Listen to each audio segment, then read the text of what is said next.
Hi, this is Nistha from Scholar Strategy, and today we are going to talk about why we feel stuck in our careers and what can we do to come out of it.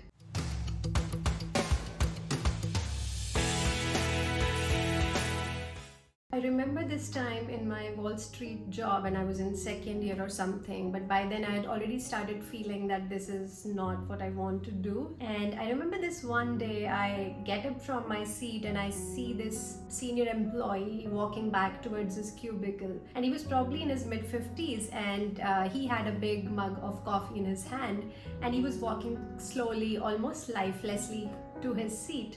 And seeing him like that kind of really freaked me out because he seemed so expressionless, so dull, that I was thinking that if I stay in this job, am I also going to become someone like this, who he clearly did not look forward to Mondays, and every day was just another day on this boring job, right? You get that vibe. So I don't know if you have ever felt like you are in the wrong place but don't know what to do. I clearly felt like that, and it was not a good feeling. So if you're in a phase like this in your career, I get it. But the good news is, today I'm going to share an exercise that you can do, which will definitely help you move forward when you're feeling stuck in your career. The feeling of being stuck comes from two things, right? Feeling lifeless, and second is feeling clueless. So lifeless, let's talk about that, right? For example, this guy in my company that I just talked about, like, he was looking so bored and I'm sure was not looking forward to Mondays. And when you're in a place like that, something is killing you from inside, right? Because when you were in college, you were thinking about your career or professional life, you were thinking you're going to do something big in life, right? And then you graduate and you land in this job where nothing much is happening, and you start questioning that is this all it? Like, am I ever going to do something exciting, or is life just going to be like this from this point? And that makes you feel lifeless. The second component is feeling clueless. And let's understand that's important. You feel clueless because you don't know what else you can do. For example, I did not like my Wall Street job. I didn't think that I would stay there for another 5 to 10 years, but I had no clue where else would I go. So if not this, then what else? And I did not have a clear answer to that. And that's why I was not able to take any action. Like, I couldn't quit until I know what should I try instead. So the exercise that we are going to do today is helping you out with this clueless question. It will help us figure out what to do in life. Well, this exercise is known as a spark journal. And before you freak out on the word journal, or before you try to run away thinking, oh, this is all some sort of a gimmick which is not going to work for you, trust me on this. Like, if you want to steer your life in a direction where you can enjoy working, not just tomorrow, day after, but next 5 years, next 10 years, then you have to do this exercise. And I'm sure there would be those negative voices in our head which prop up when we try to do something different. And they will tell you that, hey, this is all gimmick, this doesn't work, this is bullshit. Talk back to your mind and tell yourself that I'm not happy in my current position and I have to try something to get out of this. And whenever we try something new or we undergo a change is always awkward. Growth is always uncomfortable, okay? So if you feel weird or awkward about doing this, that is completely natural. It's supposed to feel that way. So don't worry about it. Just go through it, and I'm sure at the end you're going to look back and see the benefits coming from it. We want to have a journal, a notebook, or a copy, whatever you want, right? I recommend buying like a fresh, crisp new journal. Go ahead, open the first page, and what I want you to write on it is the words Spark Journal on the first page, okay? So this is your Spark Journal. Put it out there.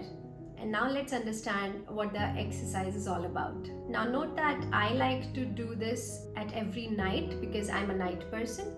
But suppose you're a morning person and you want to try doing this every morning, that's fine too. The main point is that try to stick to a routine. So if you choose mornings, then do it every morning. And if you choose night, then do it every night. The idea is to do it at the same time every day and to do it consistently, like not miss a day in between. So these are the two things that we are going to note in this journal every day. The first thing is, what were you doing when you felt most alive in the day? And number two is, what were you doing when you felt most drained out in the day? So let's look into what you were doing when you felt most alive during the day. So, for example, think of all the activities that you were doing which invoked this feeling of joy and pure happiness in you, right? So, for example, this happens with me when I am traveling, or I've had a particularly powerful coaching session with a client where the client has responded well. That is when I feel like really impactful, that I made a difference. I feel meaningful, and that gives me pure joy, right? So it could be anything. So try to reflect on your day, think of the main things you did, and then try to recall the feeling that you had. So the idea is to spot those activities that make us feel most alive, and we feel most alive when we can see making a difference to either somebody's life or having a positive impact on something, right? So try to notice those things. So for example, when I was on Wall Street, the job was not making me enjoy as much, right? So I used to do other things. Painting, blogging really used to give me happiness. So I went from blogging to writing longer essays and then to write books, and that's how, ultimately I have evolved as an author myself. So if you really start picking on the things that I've enjoyed in my day, on a day-to-day basis, then you can start extrapolating from that what kind of roles or what kind of careers would give you the same kind of happiness in your professional life as well. Now, just a bit of caution here, right? Don't confuse pleasure with joy. So like eating a really rich chocolate pastry, or hanging out with your friends, or having a beer, or watching that rerun of Friends for the 20th time, that feels very pleasurable in that moment, but that's not a true joy. For example, if you were to do that again and again and again, like if you were eating a chocolate cake every day, are you going to enjoy it as much? Probably not, right? So don't confuse those two, and don't fall into that trap. So don't start noting down things like hanging out with my friend for another time, or playing the video game for 5 hours that made me feel happy. But that's probably not happy, that's more like a pleasure thing. So try to look for things that make us feel meaningful and genuinely empowered and joyous from inside. And one of the best indicator of this is when you lose track of time when you were doing something or creating something. So for example, for one of my clients, she felt this sort of a joy when she was designing 3D models on Blender. She would lose track of time, and she really got better and better at designing. So that's a very good metric to use, because when we lose track of time, we are so absorbed in an activity. That is the activity where we don't feel any sort of burden, that we just want to keep doing more of. And so try to think of these sort of activities that give us that feeling of joy. Again, not talking about pleasure, not eating a popcorn, but something where you feel like you added a meaning to your life. So what do I do with these? Now let's look into the activities which made us feel really drained out today, and why that is important. Because it's not always easy to spot activities where we felt joyful. Like you may not have had any big activity that day where you felt inspired, where you felt joyous. And if it happens for some people, right? So if it's happening with you, don't feel discouraged.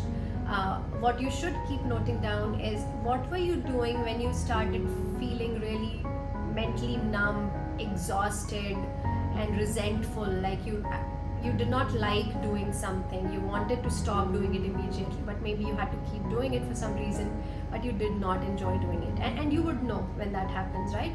So for example, as I said, that talking to a client or coaching someone or inspiring someone, giving a pep talk to them, really made me feel invigorated.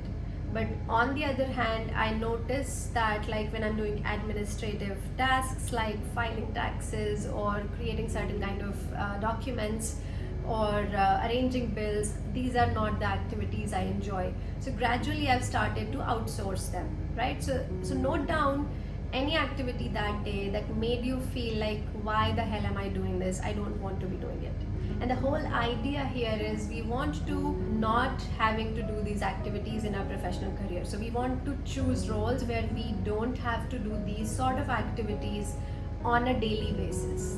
Like maybe you can get away by not doing it some of the time. For example, I do have to ultimately file taxes, I do have to create presentations and Excels, but I don't want to be doing a job where my success depends on it. So we want to avoid or eliminate these activities from the main responsibilities that we want to take up in our professional career. Now, some people feel this way when they have to do math or work on computers the whole day. In that case, probably coding is not a good career for you, right? And some other people feel drained when they have to talk to people. So any sort of customer facing role like sales or customer service is probably not a good idea for you. So you get an idea, right? Once you spot these activities, you can eliminate the careers which make you do this on a day-to-day basis. And that's it. And that was simple, right? So I'm sure you have gotten a hang of it now.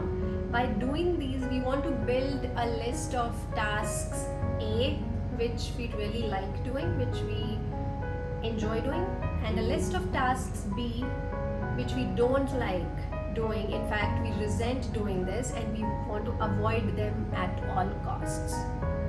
Now some rules. As I said, you have to do this every day, okay? And how long do you have to do it? The minimum I suggest is 21 days. You should do these activities for 21 continuous days. Why is that?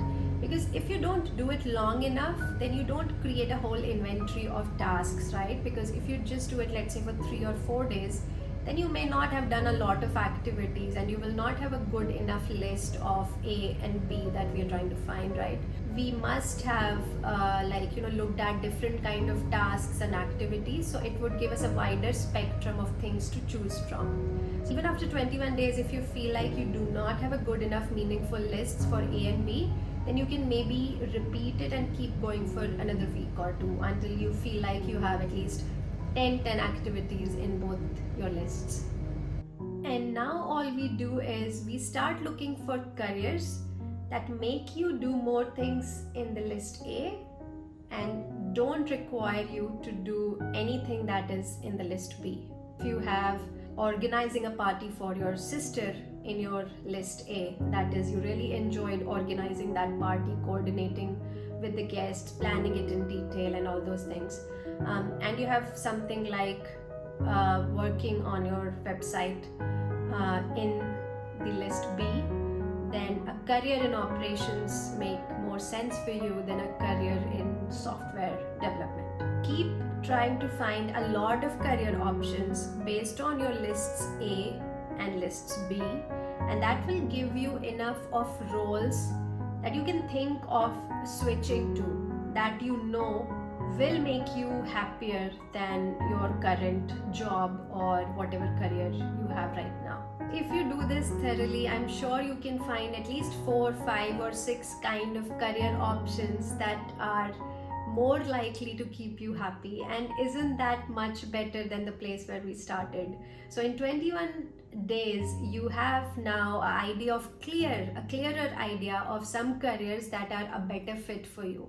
And once you have this, start checking them out, and my next step would be to talk to some people who are pursuing these careers and ask them more questions, that would it really be a good fit for you, etc, etc, right? I call it gathering more information about these careers before you start interviewing or trying to switch into one. I really use it time and time again with my clients who are feeling unhappy or unfulfilled in their careers, and it does work wonders, and it also brings surprising insights sometimes. So I'm really curious how this exercise works for you. So give it a try and share your observation, any other feedback with me in the comments, because I would really love to know how this exercise worked for you. That's all it was, right? So remember that a happy career doesn't happen accidentally. You have to work for it, you have to plan it out, and this exercise will take you a long way into figuring out what could be a right option for you, right? So make sure you check out this exercise, do it diligently, and then see what it brings out for you. I do believe that if you're diligent and sincere about it, you can find that sweet spot where magic happens, where you can combine your talent and find something that really interests you, because that is where you will really shine and excel.